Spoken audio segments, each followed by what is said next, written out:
Dear students, in this video we'll discuss another two properties of transition metal ions and their trains, that is formation of colored ions and magnetic properties. तो आइए पहले देखते हैं formation of coloured ions. जितने भी transition metal के compounds होते हैं या ज़्यादातर जो ट्रांजिशन मेटल के कंपाउंड्स होते हैं वो कलर्ड होते हैं, बोथ सॉलिड स्टेट में भी और एक्वस सोल्यूशन स्टेट में भी. और ये कलर किसकी वजह से होता है? डी ट्रांजिशन की वजह से होता है between splitted D orbitals. Now let's understand this dd transition and splitted d orbital. Transition metals में आप जानते हैं कि n-1d सबशेल में इलेक्ट्रॉन्स होते हैं और d सबशेल जो है इसके अंदर 5 ऑर्बिटल्स होते हैं, dxy, dyz, dzx, dx² - y² and dz². सारे के सारे d जनरेट होते हैं, सबकी एनर्जी सेम होती है. लेकिन अगर कोई कंबाइनिंग एन आयन और न्यूट्रल मॉलिक्यूल अप्रोच करता है ट्रांजिशन मेटल आयन को कंपाउंड बनाने के लिए, तो उस समय ये दो ग्रुप्स में डिवाइड हो जाते हैं, T2G और EG ग्रुप्स. इसको कहा जाता है, इस प्रोसेस को क्रिस्टल फील्ड स्प्लिटिंग. और इसमें T2G ग्रुप में आते हैं dxy, dyz and dzx orbitals और अनदर EG ग्रुप में आते हैं dx² - y² and dz² orbitals. अब ये जो ऑर्बिटल्स होते हैं, जो ये स्प्लिटिंग हुई है, ये सारे के सारे डीजेनरेट ऑर्बिटल्स हो जाते हैं. They are not degenerate any more, मतलब इनके एनर्जीज जो हैं वो डिफरेंट होती हैं.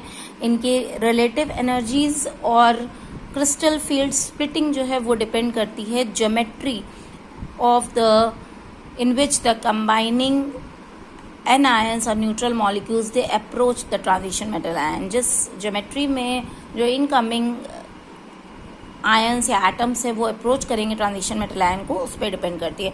तो इसमें देखिए, इसको एक डायग्राम से यहाँ पे मैं समझा रही हूँ. ये ऑक्टाहेड्रल फील्ड की स्प्लिटिंग दिखाई है. तो इसमें देखिए जो स्प्लिटिंग है उसमें T2G जो है इसकी एनर्जी कम है, लोअर एनर्जी लेवल पे है, और EG जो ग्रुप है उसकी हायर एनर्जी लेवल है. तो ये स्प्लिटिंग ऑफ डी ऑर्बिटल आपको ऑक्टाहेड्रल फील्ड में दिखा रहा है.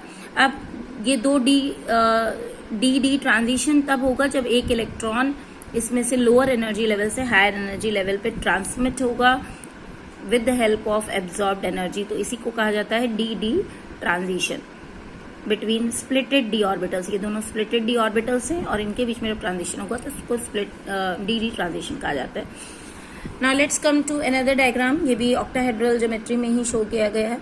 ट्रांजिशन मेटल आयंस में एक या एक से ज्यादा अनपेयर्ड इलेक्ट्रॉन्स होते हैं और जब विजिबल लाइट इसके ऊपर फॉल करेगी ट्रांजिशन मेटल कंपाउंड पे या फिर हाइड्रेटेड आयन पे, तो ये अनपेयर्ड इलेक्ट्रॉन जो है वो लोअर एनर्जी लेवल से ट्रांजिट करके हायर एनर्जी लेवल पे पहुंच जाएगा. ये देखिए, इसने एब्जॉर्ब करी एनर्जी विजिबल लाइट से और हायर एनर्जी लेवल पे ट्रांसफर हो गया. That is called D transition due to absorption of visible light.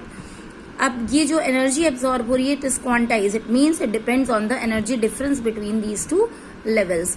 Therefore the only a particular wavelength light is absorbed in this process. जो visible light से light absorb हो रही है, एक particular wavelength की एब्जॉर्ब होगी और रिमेनिंग वेवलेंथ जो है वो ट्रांसमिट हो जाएगी. तो depending on the transmitted light the compound shows the colour correspond complementary to the absorbed light. For example, जो कोबाल्ट 2 कंपाउंड्स होते हैं वो ब्लू ग्रीन लाइट एब्जॉर्ब करते हैं विजिबल रीजन से, वेवलेंथ एब्जॉर्ब करते हैं, और कॉम्प्लीमेंट्री रेड कलर जो है वो ट्रांसमिट करते हैं, उसका रेडिएशन ट्रांसमिट करते हैं. तो ऑब्वियसली जो कलर ट्रांसमिट होगा वही कलर का हमको कंपाउंड दिखेगा. तो हाइड्रेटेड कोबाल्ट 2 कंपाउंड्स जो होते हैं वो ज्यादातर रेड कलर के होते हैं.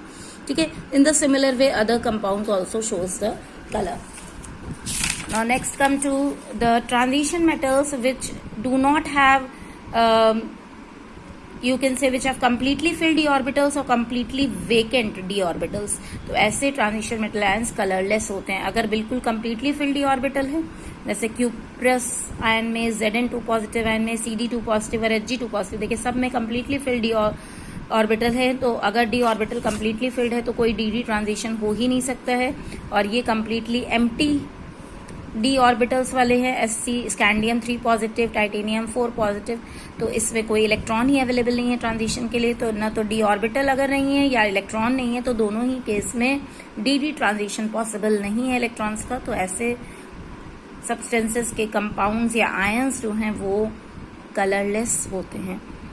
इसमें देखिए, एक यहाँ पे मैं एक चार्ट दिखा रही हूँ आपको. इसमें जो फर्स्ट ट्रांजिशन सीरीज है उसके मेटल आयंस के कलर्स आपको यहाँ पे शो किए गए हैं along with the number of unpaired electrons. Like देखिए, जहाँ जहाँ पे 0 है वहां पे सब कलरलेस होगा.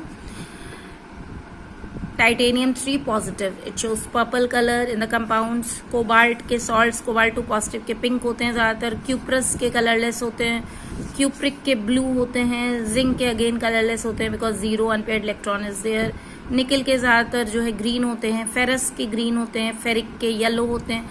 So this shows the colour of the transition metal ions of the first transition series. Now again here a question arises कि एस और पी ब्लॉक के एलिमेंट्स जो है वो कलर क्यों नहीं शो करते हैं. क्योंकि एस और पी ब्लॉक के एलिमेंट्स को अगर आप हाई एनर्जी लेवल पे उनके इलेक्ट्रॉन्स को हम ट्रांजिट करने की कोशिश करेंगे तो energy required is very very high and they do not correspond to the wavelength in the visible region. Therefore, they do not show the colors. Their ions or elements are usually colorless. In the next property is magnetic properties of the transition metal ions or transition metals. Now, according to magnetic properties, substances are of two types: paramagnetic and diamagnetic. Paramagnetic जो substances होते हैं वो magnetic field से attract होते हैं और diamagnetic repel होते हैं. Paramagnetic सब्सटेंसेस में एक या एक से ज़्यादा अनपेयर्ड इलेक्ट्रॉन्स होते हैं और डायमैग्नेटिक में सारे इलेक्ट्रॉन्स पेयर्ड होते हैं. और फेरोमैग्नेटिज्म एक स्पेशल टाइप का पैरामैग्नेटिज्म है जिसमें परमानेंट मैग्नेटिक मोमेंट जो है सब्सटेंस एक्वायर कर लेता है. Now most of the transition metals and there compounds they show paramagnetic behaviour. क्यों? क्योंकि इनके अंदर एक या एक से ज़्यादा n-1d इलेक्ट्रॉन्स प्रेजेंट होते हैं. तो अगर अक्रॉस सीरीज आप चाहेंगे तो number of unpaired electron 1 to 5 increase होंगे और फिर उसके बाद डिक्रीज होना शुरू करेंगे. तो इसका मतलब कि till the middle of the series the paramagnetic behaviour increases and thereafter it decreases. और मिडिल में जो है मैक्सिमम पैरामैग्नेटिक बिहेवियर जो है वो एलिमेंट शो करेगा. Now this paramagnetism is expressed in the terms of magnetic moment which is expressed in Bohr magneton. One Bohr magneton is expressed in this formula EH by 4 pi mc, where E is the charge of electron, m is mass of electron, c is the velocity of light, and h is Planck's constant. Now the magnetic moment of electron, because electron अपने spin पे भी घूमता है जैसे अर्थ घूमती है और जो है न्यूक्लियस के चारों तरफ स्पिन भी करता है, तो दोनों कंट्रीब्यूट करते हैं उसके मैग्नेटिक मोमेंट पे. And according to that this is the equation for its magnetic moment. लेकिन ज़्यादातर ट्रांजिशन मेटल आयंस में जो ऑर्बिटल मोशन होता है उसका कंट्रीब्यूशन काफ़ी कम होता है. तो इसलिए इस वन इक्वेशन को मॉडिफाई करके हमने बना दिया है सेकेंड इक्वेशन, जिसमें हमें एल और ऑमिट कर दिया गया है क्योंकि ऑर्बिटल कंट्रीब्यूशन बहुत कम होता है. और अगर नंबर ऑफ अनपेयर्ड इलेक्ट्रॉन्स में आप देखेंगे तो this is the formula. This is again modified to form equation 3, that is n+2bm Bohr magneton.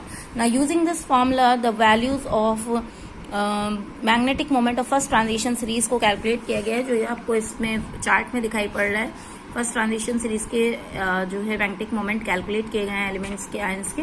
और ये देखिए लगभग ऑब्जर्व्ड वैल्यू के काफ़ी आसपास वैल्यूज है. 1.73, 1.75, 0, 0, 2.84, 2.76. So this is the formula used for calculating the magnetic moment of most of the transition metal ions. Now let's understand why the electrons, or you can say a single electron, is attracted by magnetic field and electron pairs are repelled by the magnetic field. Electron क्या है? एक charged particle है. इसके ऊपर क्या होता है? एक नेगेटिव चार्ज होता है. ये अपने ही स्पिन पे, इस तरीके से अगर ये इलेक्ट्रॉन है तो ये अपने ही स्पिन पे ऐसे से रोटेट करेगा. और इसके अलावा इस ऑर्बिट में भी ये ऑर्बिटल मोशन शो करता है. तो इन दोनों मोशन की वजह से ये एक मैग्नेटिक फील्ड, या आप कह सकते हैं मैग्नेटिक फील्ड जो है वो जनरेट कर लेता है एक पर्टिकुलर डायरेक्शन में. और and why this is so? Because this charged particle is similar to the electric current flowing in a closed circuit. मान लीजिए एक सर्किट है और इसमें करंट फ्लो हो रहा है, तो ये सिमिलर है उसके, क्योंकि again electron flow is related to the flow of current. अब अनपेयर्ड इलेक्ट्रॉन को अगर हम इस रेफरेंस में देखें तो इसको हम एक छोटा सा मैग्नेट मान सकते हैं जिसका एक डेफिनेट मैग्नेटिक मोमेंट है. तो अगर सब्सटेंस में अनपेयर्ड इलेक्ट्रॉन है और उसको हमने इस इलेक्ट्रॉन को उठा के हम किसी मैग्नेटिक फील्ड में डाल देंगे तो इसकी मैग्नेटिक फील्ड उसकी मैग्नेटिक फील्ड के साथ इंटरेक्ट करेगी और and it will experience, this electron will experience an attractive influence and it will show paramagnetism. तो इसका मतलब कि जितने unpaired electrons होंगे उतना ही ज़्यादा पैरामैग्नेटिक बिहेवियर होगा. More is the number of unpaired electrons, more is the magnetic moment and greater is the paramagnetic behaviour.